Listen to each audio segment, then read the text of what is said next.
ओवैसी आम मुस्लिम माँ बहनों को सड़कों में बैठाना बंद करो। दम है तो अपनी पत्नी, अपनी बेटी, अपनी माता, उनसे लाकर सड़क में आंदोलन कराओ। आम मुस्लिम खातूनों को सड़क पर नहीं निकालो। दम है तो अपने सगे भाई, अपने पिता, अपने बेटे, इन लोगों को सड़कों पर लाओ। आम मुस्लिम नौजवानों को रोजगार से जुड़े रहने दो। वक्फ का जो उनका हक मिल रहा है मिलने दो। उनके कैरियर के साथ मत खेलो। ओवैसी, मुस्लिम पर्सनल लॉ बोर्ड और जो सही मुसलमान है, ख्वाजा गरीब नवाज से भारत में इस्लाम आया है। ख्वाजा गरीब नवाज के दर से संदेश आ चुका है। नसरुद्दीन चिश्ती साहब ने कहा है ये बिल मुसलमानों के हक में है, मुस्लिम महिलाओं के हक में है। मुस्लिम पर्सनल लॉ बोर्ड की महिला चेयरमैन है, उन्होंने कह दिया है। इमाम ऑर्गेनाइजेशन के अध्यक्ष मौलाना उमर इलियासी साहब ने कह दिया है। शहाबुद्दीन रिजवी साहब को कहते थे बड़े कट्टरपंथी हैं, वो भी कह रहे हैं जी नहीं नहीं नहीं, ये बिल तो मुसलमानों के हक में है। तमाम प्रगतिशील मुसलमान इस बिल के साथ हैं और आम मुसलमानों से भी गुजारिश है, आप बहुत भोले हो, मासूम हो, किसी की बहकावे में आकर सड़क में मत आओ। वक्फ एक्ट आपके हक में है। तो इसी के साथ अगर हम तमाम और कंट्री और तमाम और भी देशों की बात करें, जॉर्डन या इजिप्ट और तमाम भी ऐसे भी कई मुस्लिम देश हैं जहां पे वक्फ का नाम और निशान नहीं है, पर आज भारत में जब कोई भी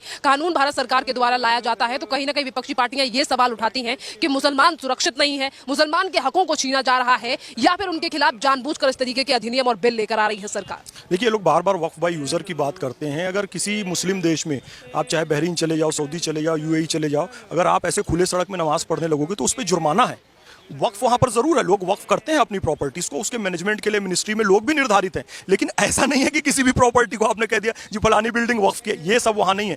इतनी स्वतंत्रता केवल भारत में ही है। एक श्वान से पूछा गया कि भाई अमेरिका जाएगा क्या, कहे अमेरिका नहीं जाऊंगा। एक श्वान से पूछा गया भाई चाइना जाएगा क्या, वहां तो बड़ी सुविधाएं हैं, अमेरिका में बड़ी सुविधाएं हैं, वो कहता है मैं वहां नहीं जाऊंगा, मैं भारत जाऊंगा। क्यों, अमेरिका तो इतना बढ़िया देश है, वहां क्यों नहीं जाएगा। कहा साहब मैं श्वान हूं, भोंकने की जो स्वतंत्रता भारत में है वो दुनिया में कहीं पर भी नहीं है।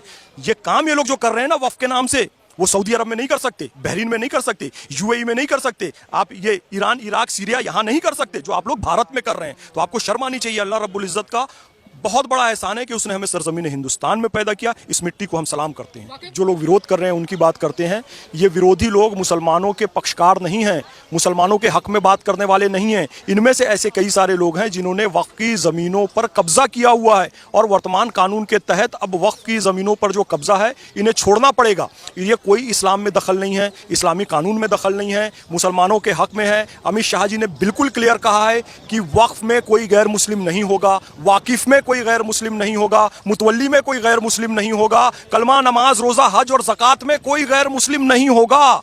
जो भारतीय संविधान का अनुच्छेद 26 कहता है कि धार्मिक कार्यों का प्रबंधन करने का अधिकार उस धर्म के लोगों को है, तो इन धार्मिक कार्यों में कोई हस्तक्षेप नहीं करेगा। लेकिन